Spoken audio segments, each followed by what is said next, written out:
UCSD, medium hold July 17, 2026. We had a little hiccup on the beginning of the day because my assistant, who is supposed to help me next week, showed up, but it was great because he was able to come and check it out a little bit and see what we're doing. So that actually ended up being a good thing. Today we made one large hanao piece. Should have been about 18 inches tall, and that'll be for a set, to make a set of 2 pieces. We used 2 tags this time and got the holes centered up and lined up really well, so that looks good, and I think it will be tall enough to match with the other piece really well.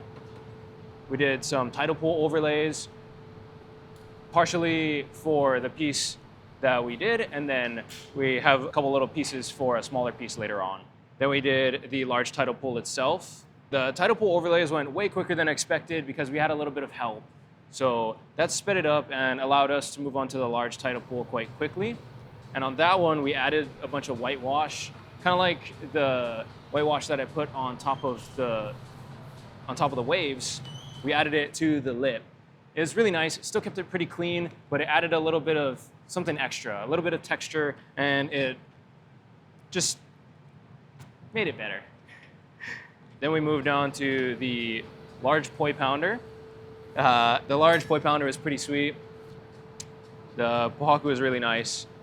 I had it in my notes to make the bottom a lot sharper on the edge, which we did this time, and to not color the bottom, because the issue I had with the other one was I had put all the color on the bottom, which made it almost impossible for the light base to shine up through it. So this time, no black on the bottom and barely any color, so it should go really well. I also put some white behind the color so that when it is cold, you can actually see the green pop out.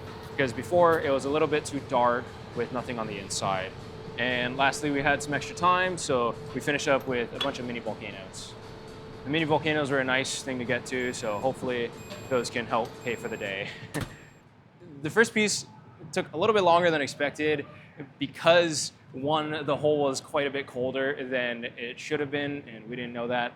Also, the burners on these holes took some getting used to. It's a double burner towards the front and nothing in the middle or back, which was really weird, and the retention ring was quite small, so there wasn't very much heat in the front, like staying in there.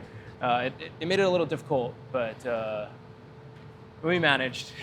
And it's just a little bit more torching and keeping it higher up in the hole because the burners are mounted higher up, shooting almost towards the ceiling, which is a little different than we're used to, but we'll get it. Overall, it was a pretty productive day. This is the coldest studio ever. It's like the beginning of summer, and we're not dying of heat stroke yet, so I hope it stays like this throughout the summer, but it's pretty good. I'll be here for like the next 3 weeks, once a week, and I'm excited for the next time. Until then, if you want to see the other videos that we've made about the other days, you can look back at the playlist. And if you want to see the upcoming ones, make sure to follow and subscribe so that you stay up to date.